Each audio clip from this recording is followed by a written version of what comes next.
התחילו שנות הרעב. שנה ראשונה, שנה שנייה, מי בא?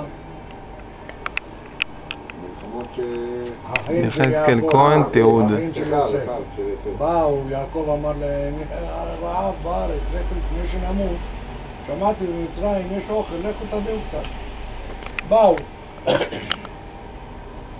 הוא הכיר אותם תקף. הם לא הכירו אותו. לא האמינו. כבר היו לו שני ילדים. אפרים ומנשה.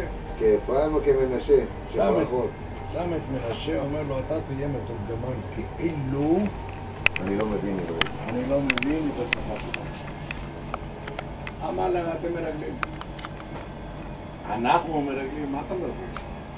אנחנו בני איש אחד. ילד אחד הלך לאיבוד. הילד שלי נמצא עם אבא שלי. אביו אהבו. ועזב את אביו ומת.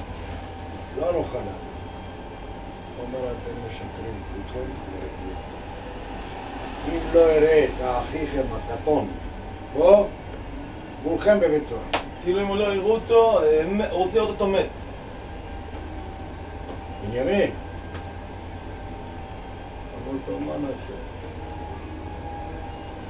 חזרו לכנען, תביאו את האח של כנען, שאמרתם שיש לכם הודעה.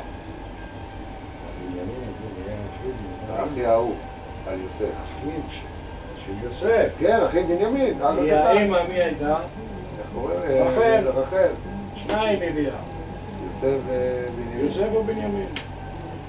וואלה שלח אותו, שם בכל אחד את הכסף שהגיעו לקנות, שם בכל קיטבק את הכסף שלו.